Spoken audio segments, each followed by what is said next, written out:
I hope कि we agree to disagree. कायर साहब अगर आप कमेंट करना चाहते हैं ज़रूर करें, but let's move on as well. इस वक्त जो गवर्नमेंट की सिचुएशन नज़र आ रही है, चाहे ऑपोजिशन की वीकनेस हो, जी ज़रूर कर लीजिए. ना पहली बात तो ये है, मुझे जुबैर साहब से माजरत मैंने कर ली. पहली बात तो ये है कि हम बात कर रहे हैं जजेस की अपॉइंटमेंट और जजेस के तहफ़्फ़ुज़ात की. उसमें हम कहाँ से कहाँ निकल गए. बहस 45-47 की तो है नहीं. ये एक मुझे इस बहस से उलझन होती है कि हमने एक एक पॉइंट को लेना, उसमें वेग नहीं लेकर करना उसको. मेरा मतलब सिर्फ पल ये है कि पाकिस्तान के अंदर इलेक्शन हमेशा बहुत दागदार रहे, बहुत कहीं कम थे कहीं ज्यादा थे. मुख्तलिफ अदवार के अंदर ये इलेक्शन के अंदर होता था. हमारे साथ हुआ परवेज मुशर्रफ के दौर में, हमारे जीते हुए मेंबर तोड़ के सामने बिठा दिए गए, हुआ. लेकिन आप अगर ये कहते हैं कि हमारे मुल्क के इलेक्शन कमीशन का जो मिजाज है या जो उसकी परफॉर्मेंस है वो बहुत पैथेटिक है और उसके नतीजे में बनने वाली असम्बलियां भी ऐसी हैं, लिहाजा उनको ये इख्तियार नहीं मिलना चाहिए, तो फिर उन असम्बलियों को आइन बनाने का, कानून बनाने का, उनको पाकिस्तान का बजट बनाने का उनको क्यों ये इख्तियार दे रहे हैं? बंद करें ना इस निज़ाम को. पहले इलेक्शन कमीशन को ठीक करें, नहीं होना चाहिए. और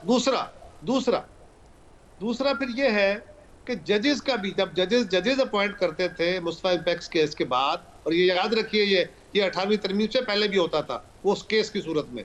लेकिन जाइए रिकॉर्ड निकालिए, कौन से जजेस किस किस चैम्बर से थे, किस किस जज का भतीजा, बेटा, भाई वो आए, उनके रिश्तेदार आए, उनके चैम्बरों से लोग आए. अगर मेजॉरिटी ना हुई ज़ुबैर अहमद तो मैं जिम्मेदार ठहरूंगा मैं. लेकिन ये होता रहा. इतनी बड़ी फेवरेटिज्म थी. जो लोग इफ्तिखार चौधरी की मूवमेंट के अंदर ढोल बजाते थे, जो जाके बकरे को कुर्बान करते थे, अपने जजेस बना के बिठा दिए. क्या ऐसा नहीं हुआ कि जजेस के हाथों जजेस बने ना? आपके ख्याल के मुताबिक जो बेहतरीन तरीका था वो हुआ. तो क्या वो हमारा मिसाली तरीका है? और आज जजेस और एग्जेक्टिव मिक्स एंड मैच है भाई. वहां वकला के नुमाइंदे बैठे हैं. अब आप कहोगे कि वो तो सियासी जमातों के नुमाइंदे होते हैं. भाई उनके अपने नुमाइंदे हैं ना, चुनाव में बैठे हैं. आपको अच्छे लगे बुरे लगे, कल किसी और जमात के आ जाएंगे, उसके लोग बैठेंगे. इसी तरह होता है दुनिया में. बाहरों के जो नुमाइंदे होते हैं वो इलेक्शन लड़के आते हैं बार काउंसिलों के. इसी तरह अगर आपने एग्जेक्टिव के अंदर वहां बिठाया, वहां इलेक्शन नहीं लड़के आते ना सर, और वो इलेक्शन लड़ते हैं वकीलों का. वो वकीलों का इलेक्शन होता है. वो उनको उनके बेसिकली प्रोफेशनल जो उनका स्टेक होल्डर है उनके तौर पे उनको नुमाइंदगी ली गई. यहाँ बात यह है कि हमारे अपोजिशन और हुकूमत के नुमाइंदे बराबर डाले गए हैं. उसमें अपोजिशन को भी पूरा हक दिया गया है. और जहां अक्सरियत होती है, अक्सरियत फैसले करने का हक रखती है. आपको अक्सरियत की शक्ल पसंद नहीं है, आपको तरीका कार पसंद नहीं है, आपका इत्मीनान नहीं है तरीके, और इत्मीनान वाला तरीका है भी नहीं हमारा. लेकिन हमने इसी के साथ चलना है ना. ये अफलातून वाली मिसालियत तो नहीं आ सकती. हमें ग्रेजुअली इसमें ठीक होना है. ये किसी एक दिन में फैसला करके चीजें ठीक नहीं होंगी. अब ये कहें कि जजेस लगाएंगे तो ठीक होंगे. माजी में जजेस ने वेरी क्लियर कि आप दोनों का बिल्कुल अलग अलग आर्गुमेंट्स हैं. दोनों ने उसको बड़ा अच्छा बताया. जुबैर साहब, if you want to continue, वरना हम तो ऑपोजिशन के ऊपर भी बात कर लें कि ऑपोजिशन वीक पोजीशन में नजर आ रही है. जी जरूर.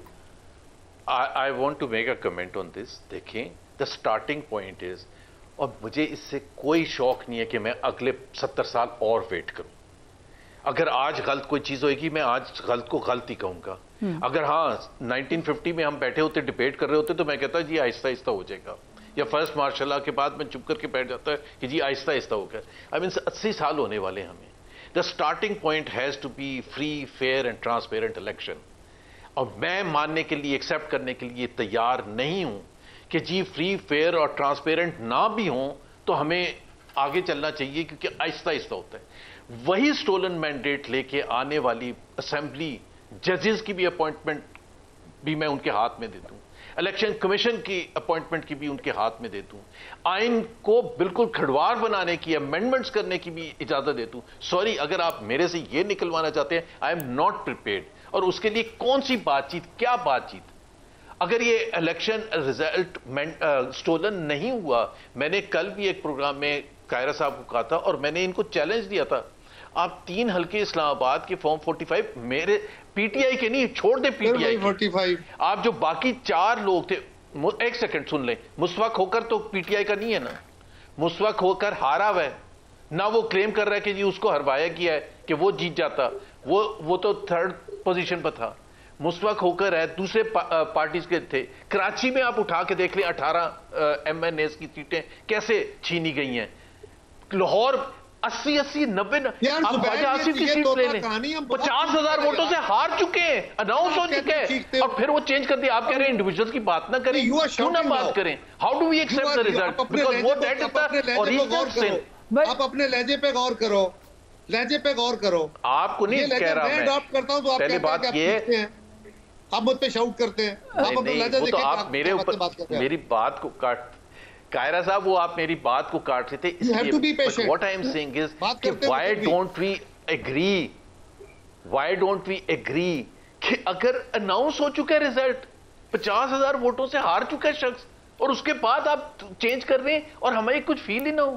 ہمارا کوئی دماغ ہے, انٹلیکٹ ہے یا نہیں ہے, یا ہم وہ ہیں برین لیس لوگ ہیں. میں اس پر رسپونڈ کروں گا. دیکھیں گزارش یہ ہے, میں جو بات سمجھتا ہوں میں وہ کہہ رہا ہوں. میں نے دنیا کی تاریخ کے مطابق آپ سے گزارش کیا, میرا علم یہ کہتا ہے, ہو سکتا ہے میں غلط ہوں. زبیر صاحب طاقت کے زور پہ آپ کے پاس کوئی اڑن چکا ہے تو بالکل اپنا شوق پورا کیجئے. آپ بالکل فیئر اینڈ فری الیکشن کرائیے, آپ الیکشن کمیشن کو اٹھا کے پھینک دیجئے, اسمبلیاں بند کرا دیجئے, اپنی مرضی کے ججز لگوا دیجئے, جو کر سکتے ہیں جائیں جا کے کر لیں. اور بھائی دنیا میں اس طرح صرف مثالی باتوں سے لوگوں کو طوطا کہانی سنائی جا سکتی ہے, خواب نہیں سراب دکھائے جا سکتے ہیں. یہی طریقہ کار عمران خان کے دور میں ہوا تھا. عمران خان کو پارٹیاں توڑ کے بندے دیے گئے تھے, عمران خان کو وہ RTS بٹھا کے جتوایا گیا تھا, اور عمران خان کی حکومت کے آپ بڑے معترض تھے, اور آپ کہتے تھے کہ ان کو فیصلے کرنے کا حق نہیں, وہ کرتے تھے. وہ ابھی یہی کہہ رہے ہیں نا, وہ قاہرہ صاحب ان ایسنس زبیر صاحب کا وہی پوائنٹ آف ویو ہے جو اس وقت نواز شریف صاحب کی جب سپوکس پرسن تھے وہ تھا. وہ یہی کہہ رہے ہیں کہ الیکشن فیئر کرا. پاس کوئی کلیہ ہے تو وہ بتا دے کہ یہ امپلیمنٹ کیسے ہوگا.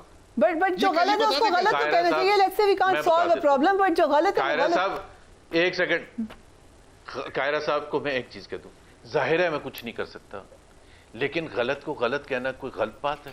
میں کب کہہ رہا ہوں نہیں کہہ رہے, میں خود کہہ رہا ہوں غلط ہے. پہلے سن لینا, تو آپ جب کہتے ہیں نا کہ جی میں نہیں مانتا تو نہ مانو بھائی. قاہرہ صاحب آپ کا حق ہے نہ مانو, at least let people speak.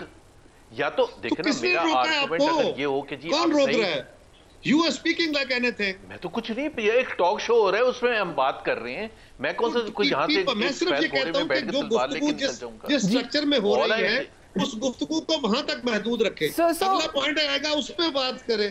آپ ہر سوال کے اوپر ایک ہی طوطا کہانی جو ہے اگر اس کو ہم ریپیٹ کریں گے تو یہ لا حاصل کی بحث. So let me wrap it up. Zubair صاحب کا پوائنٹ آف ویو یہ ہے کہ پہلے آپ الیکشن فیئر کرائیں, آپ کا پوائنٹ آف ویو یہ ہے کہ اسی سسٹم میں سے بہتری نکل آئے گی, اس کو لیٹ اٹ موو.